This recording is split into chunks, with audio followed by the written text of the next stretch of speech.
What's up, guys? Welcome back to another episode of Katson's Corner, the show where we talk about college football, everything that's been going on in that world, with focus on the draft for the Chargers. This week's episode is going to be a little bit different. We'll get to that in a second.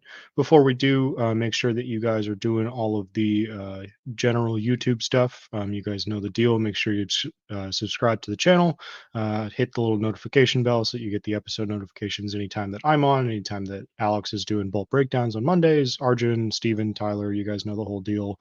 Make sure you guys are going over to the Chargers channel, watching Steven and Tyler over there every week as well.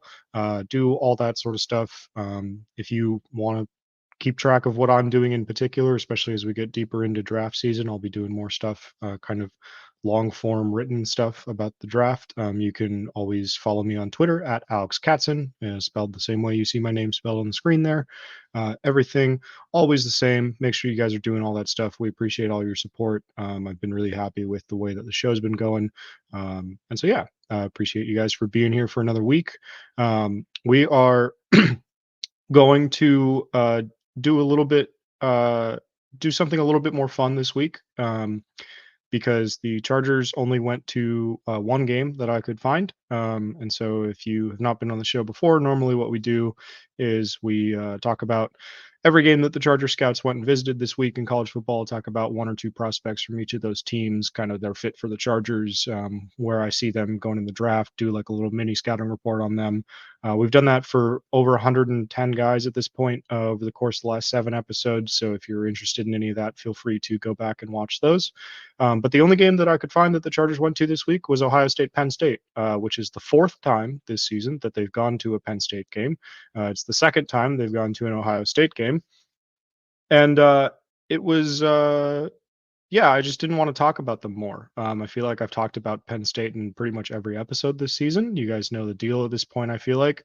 Kalen King, the very good corner, although he struggled pretty mightily against Ohio State and Marvin Harrison. Chop Robinson, the edge for Penn State. Ohio State's obviously got Marvin Harrison. Cade Stover's a really quality tight end. They've got some defensive pieces and everything. Some good edge rushers on that team as well. But they didn't go anywhere else, and so it was going to be a short episode if we didn't talk about anything else. I suppose I could have given you a more in-depth preview of this upcoming week, but this slate is not as good as previous weeks, I don't think. So instead, we're just going to do a mock draft. We're going to do the first mock draft of the year. It's very early to start doing that, considering that as I record this, it is October 23rd. Still 6 whole months until the draft. But I figured, what better time to do it? There's a lot of people who are ready to declare the season over. I am not one of those people personally, but there are a lot of you out there, I know. And so what better time to pivot and talk about the guys that could potentially be suiting up for this team in 2024 as rookies. So we're going to go ahead and do that today. We are going to use the PFF simulator because I have access to it, which is very nice. We're going to go ahead and do a 5-round mock draft. I would do a 7-rounder if it was available, but PFF only has 200 prospects graded so far, or at least 200 on their big board so far, which I respect, honestly. It's too early to have more than that. I respect the fact that they kind of slow roll it a little bit there instead of just like tossing some guys on there in like the 300s, 400s is just like, well, this guy exists. I don't know. But we are going to do 5 rounds. Chargers currently slated to have the 9th overall pick in the draft after losing on Sunday. So this has been updated with the all the results except for Monday Night Football, I guess, which just ended as I'm recording this. Obviously, Vikings pulling off a big win against the Niners. So the Chargers are actually probably in the 8th spot. No, because they beat the Vikings and now they're both 2-4. So actually, they probably still are in 9. But regardless, we will go ahead and get into it. We're going to do all 5 rounds, kind of talk through some possible picks, and then I will make my pick. Feel free to debate the picks in the comments. Send me your mock drafts and everything. I'll be more than happy to look at them. Before I start, I'm going to change this to be fast instead of turbo so that we have a little bit more time to talk in between picks. Unfortunately, we can't really look at the big board until the picks start rolling, so we're just going to go ahead and start. And okay, great. So we have the Bears going Drake May, and then the Cardinals going Caleb Williams. I think that is a likelier outcome than people want to admit. Caleb Williams has struggled against some pretty good teams in the last few weeks. I don't think that he was necessarily the consensus number one overall quarterback in this draft to begin with, because Drake May is very, very good. It's not a knock on Caleb Williams at all. It's not saying that he's not a good player. I think he's a phenomenal player, obviously. But there are some question marks about the way that his play style is going to translate to the NFL. I think that you have less of those questions with Drake May. Just plays in a little bit more structured offense and has a little bit more proof of concept in that area. But obviously, with the way that the league is trending, that improviser archetype of Caleb Williams is a premium asset for any team as well. So really torn on which guy is going to end up being my number one quarterback. I lean towards May at this point just because I value those guys that can create in structure. Drake May's got a little bit of out of structure ability to him as well. But that's going to be a really interesting debate at the top of this draft. Third, we have the Bears going with Olu Fashanu, the fantastic left tackle for Penn State. Fourth, Marvin Harrison of the Broncos. I already know that most of the comments on this video will be talking about how the Chargers should trade up for Marvin Harrison Jr. I don't think that they're going to do that. There's already a lot invested in the wide receiver position as it is.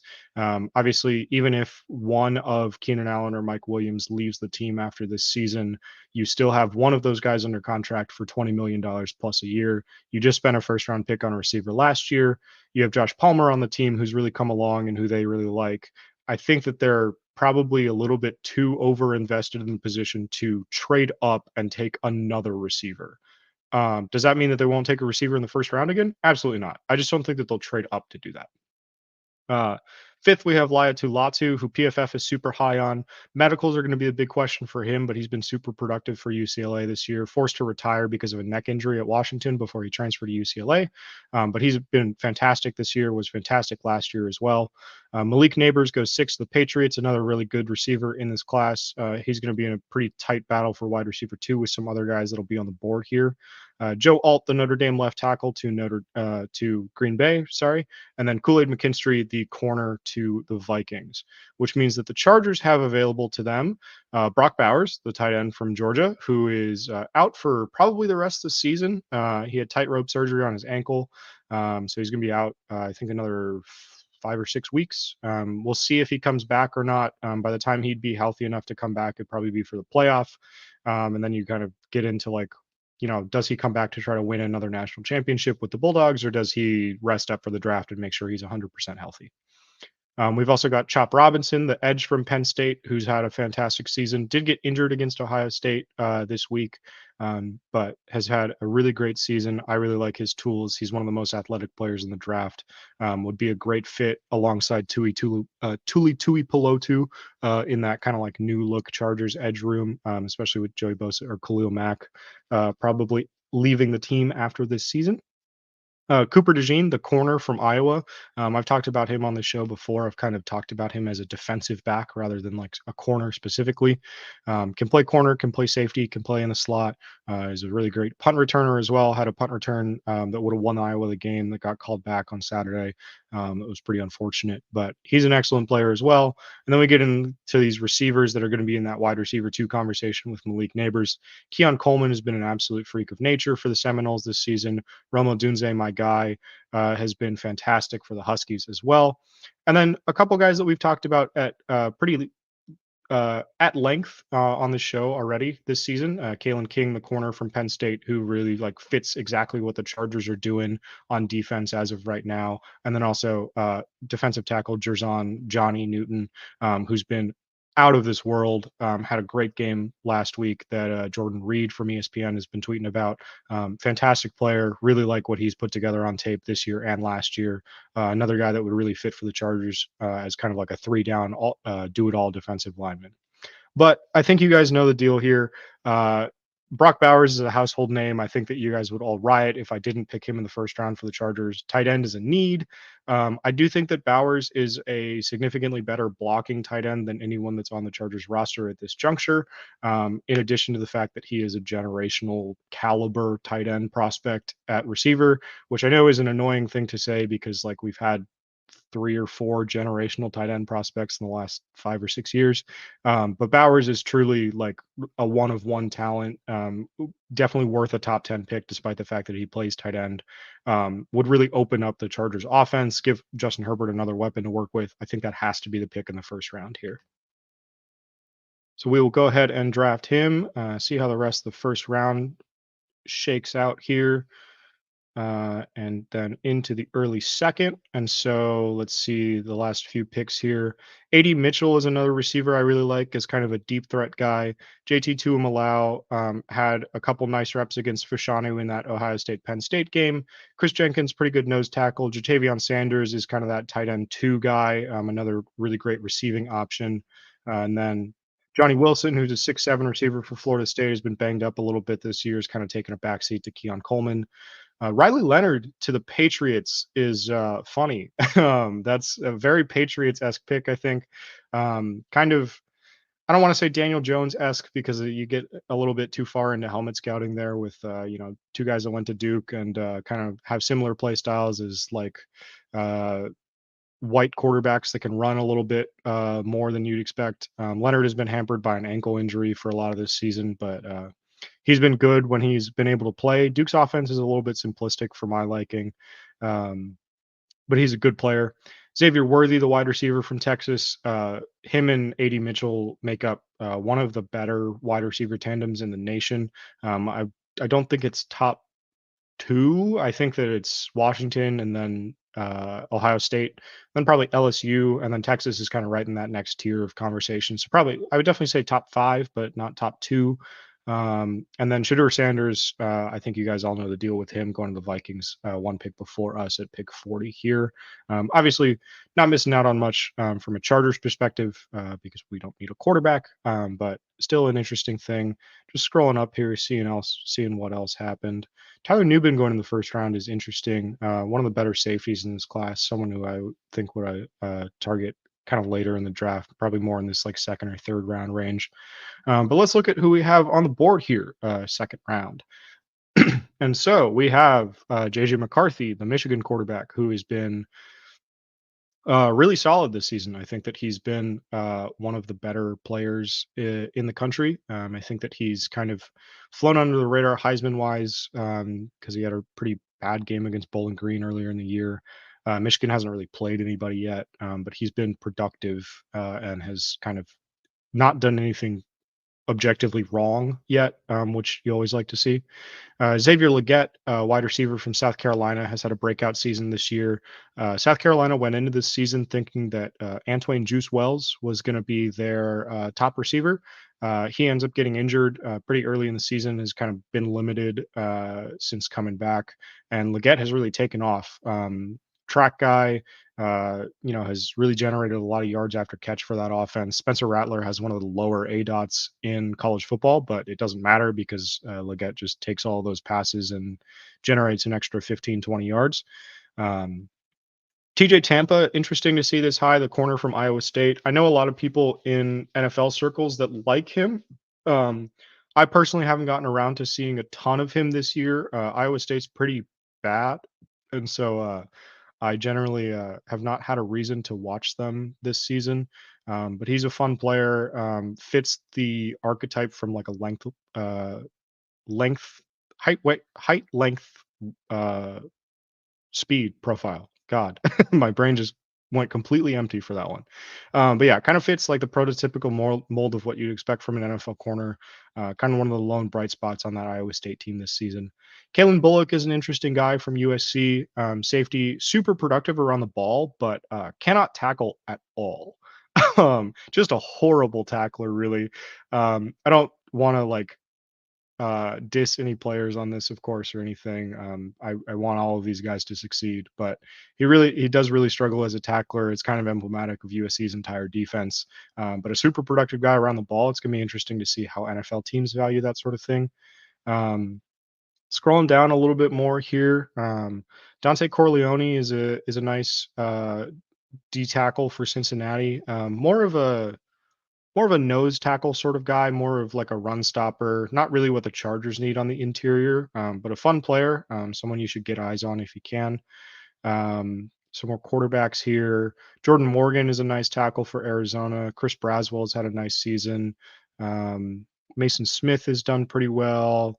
Another kind of like more of a run stopping guy, but he is like just an athletic freak, just kind of like is everywhere doing everything all the time. Got suspended for the first game of this year for some improper benefit stuff, which was kind of silly, but has played the rest of the year. Been a little bit quiet. Did have an injury last year. Patrick Paul is a really nice tackle from Houston. Again, kind of not a position that we're looking at for the Chargers so much because we kind of have that tackle bookend duo set with Pipkin's extension. Jalen Polk, I love to see him this high. Um, has had a fantastic season for Washington. Has really been their wide receiver too, with Jalen McMillan dealing with a an ankle injury. Um, and so to see him up here, with the way that he's been producing this season is really nice to see. Denzel Burke had a fantastic freshman season at Ohio State in 2021, kind of fell off in 2022, didn't look quite as impressive. And then this season has really jumped back onto that radar, has been really good this year. Brandon Dorlus is a guy I really like, kind of the exact type of defensive interior guy that the Chargers need, is kind of a penetrator, pass rusher type.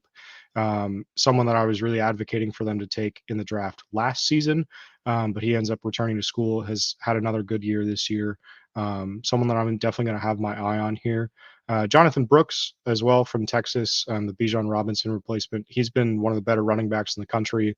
I think that running back is a sneaky need here. Obviously, PFF thinks that it's the top need for the Chargers here, but I think it's more of a sneakier need. Just because you can find those guys kind of anywhere. We'll see that as we get further in this draft. I think I'm going to take Denzel Burke here. The Chargers really need to add another corner. We've talked about Kalen King a ton as kind of like a guy in the middle of the first round. Let's see, where did he go here? Yeah, like 16th. We've talked about him a lot as a potential first round pick. Obviously, with Bowers on the board, you have to take that sort of quote unquote luxury pick there and focus on needs later. So I'm going to go ahead and take Burke here. He's had a really good season for Ohio State this year. I've really been impressed by him. I think that he's not necessarily a prototypical fit for what the Chargers do on defense right now. But I also think that if the Chargers are picking ninth overall, what they're doing on defense right now will probably not be what they're doing on defense next season. And so I'm not super worried about that at that juncture. We're just kind of like using this as an exercise to talk about some guys. So I'm going to go ahead and go with Burke here. See how this second round goes. There goes Malachi Corley, Kalen Carson, who we talked about last week, just went. Jack Sawyer, Jaden Daniels still on the board. Quinn Ewers still here. Wow. Okay. So we're getting more into trenches here in the third round. Kingsley Suma-Mattia got injured for BYU a week or two ago here. Only a redshirt sophomore. Not wholly convinced that he'll come out this season. Has a little bit more refining to do. McKinley Jackson is a nice D tackle. See what PFF has him. No, like scouting report, but pretty decent player. I think he's had a good year for Texas A&M. I want to say he's more of a run defender as well, but not 100% sure. Haven't gotten around to Texas A&M yet this season. Zach Zinter, probably one of the top guards in the draft. Troy Fatanu, another guy who's been really nice for this Washington team. Probably going to kick inside in the league. We've got Braylon Allen for Wisconsin, who's kind of had a quieter season because of the changes to Wisconsin's offense. J. Michael Sturdivant is a receiver I really like, but he's been kind of quiet as well this season. Brian Thomas Jr. is kind of the wide receiver 2 for LSU. He's been really impressive to start this season, especially with Neighbors kind of being up and down a little bit in the first few weeks. Brian Thomas has really made some clutch catches. I think that he's someone that could really produce for a team. Ray Davis has had a great year for Kentucky.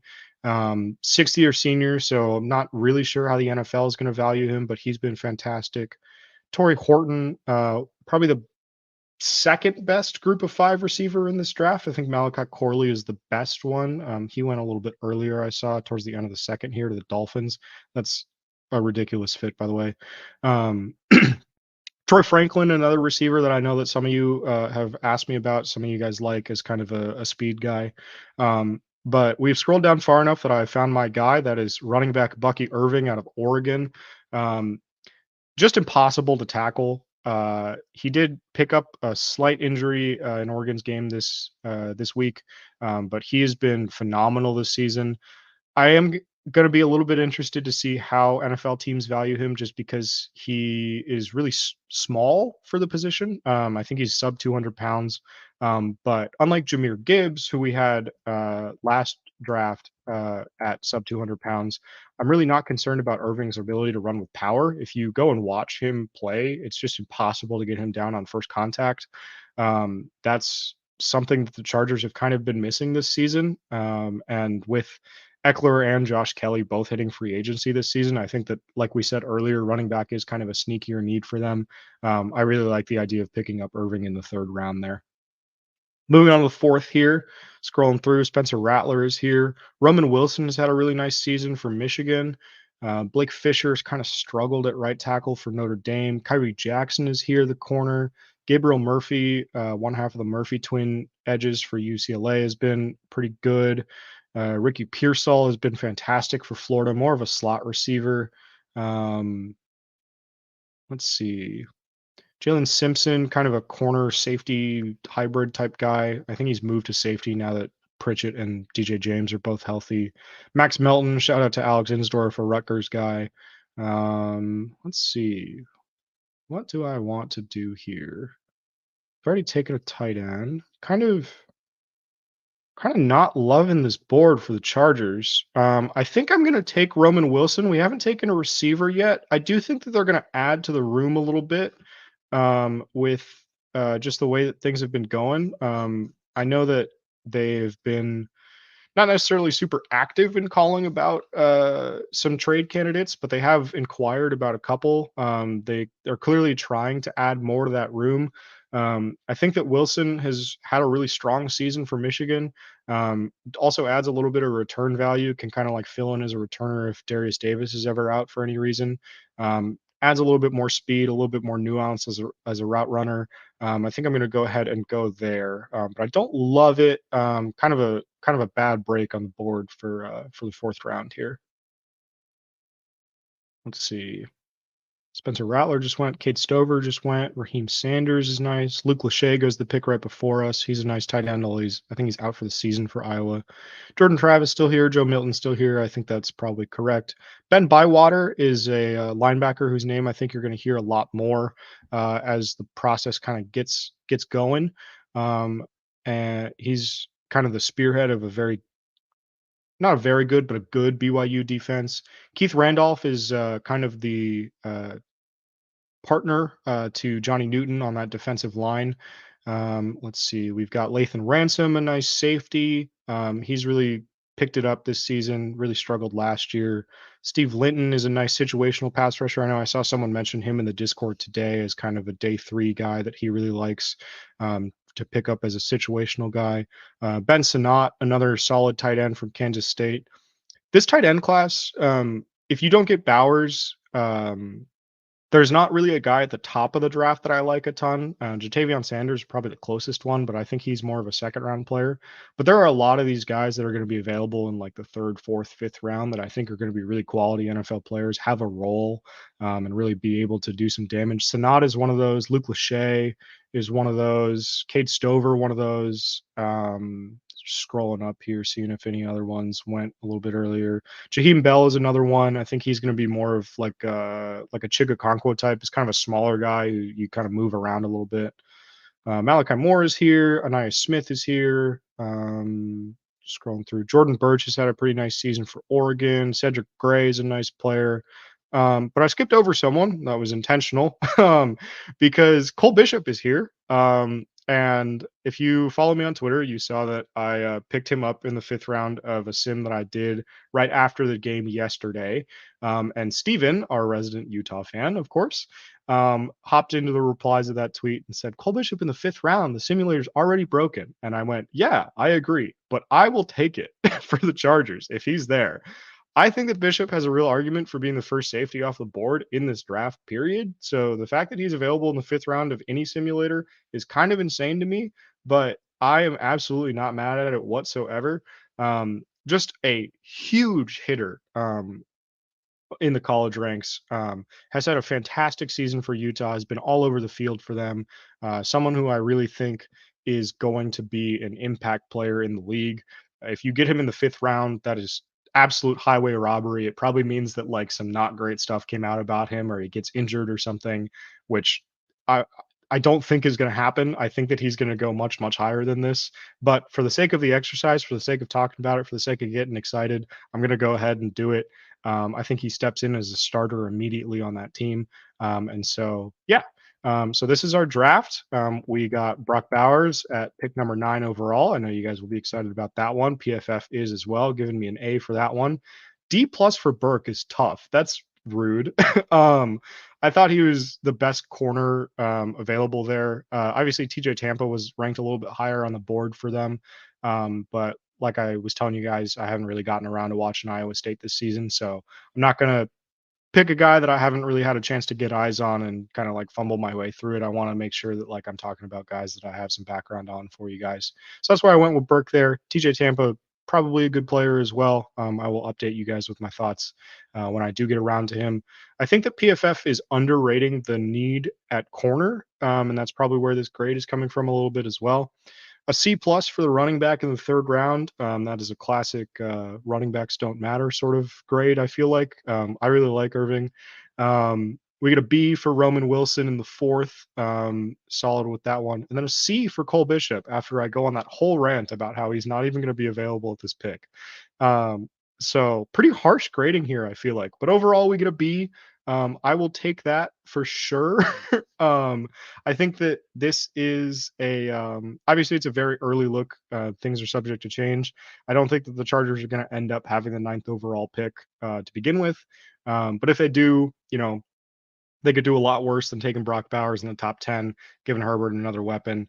We get a lockdown corner in the second round to add to Asante Samuel with Michael Davis hitting free agency. That position's kind of in flux. So getting Burke in there as just another body just to like, shore up that secondary a little bit, especially with the way that they've played this season, I think is going to be a big point of emphasis for the Chargers as well. We've seen that reflected in the scouting visits that they've taken this season.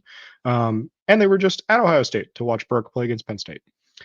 Irving in the third round, I think steps in as your starting running back if you don't re-sign Eckler and or Kelly. I think that it's probably more likely at this juncture that they bring Kelly back than Eckler. If they do, you can kind of split time between Irving and Kelly. Irving is a decent pass catcher, but not a great one. Kind of the same thing with Kelly. So maybe a little bit of an awkward fit there, but I think it still works. Get a guy who is just impossible to bring down at first contact. Roman Wilson is kind of I would say more of like a Jalen Guyton replacement sort of role. Obviously, we have yet to see Guyton hit the field, but if he doesn't look right from that ACL, I believe he's a free agent after the season. Don't quote me on that one, but if he is, looking for another speed threat kind of down the field, and then again, kind of a fill-in returner if Darius Davis is ever injured for whatever reason. And then Cole Bishop in the fifth, getting a start in safety next to Derwin James, moving Alohi Gilman back to more of like a depth role where I think he's a little bit better. Have him come in as a third safety when Derwin kind of moves around the formation a little bit. Hopefully get JT Woods back. Hope he's doing well on that NFI list with that illness. We don't really have a ton of information about that, but hope he's doing well as well, is able to come back healthy and contribute for this team in 2024. I think that gives you a really good safety quartet going forward. So that's going to do it for today, guys. I hope that you enjoyed this as much as I did. It's always a little bit nice to talk about some players that the Chargers maybe haven't gone and seen in person. They seem to be pretty allergic to the South in particular. So we really haven't had a chance to talk about like Georgia or Alabama or Auburn or like any of these SEC schools really in depth a ton since like the beginning of the season, really. And so always fun to be able to talk about some of those guys. Those schools always have a ton of prospects, of course. And let me know what you guys thought. I think that this is a pretty good outcome draft wise for the Chargers. But if you guys think you can do better, feel free to let me know in the comments. At me on Twitter with your mock draft screenshots from whatever your favorite simulator is, and I will look at them. I will respond to them. I will say, "Wow, good draft," or I don't know about that one. But yeah, hope you guys enjoyed. Make sure you're subscribed, do the whole deal. You guys know the drill. Follow me on Twitter at Alex Katson, the way you see it spelled. It's in the description as well, I'm sure. And we will see you guys next week. See you.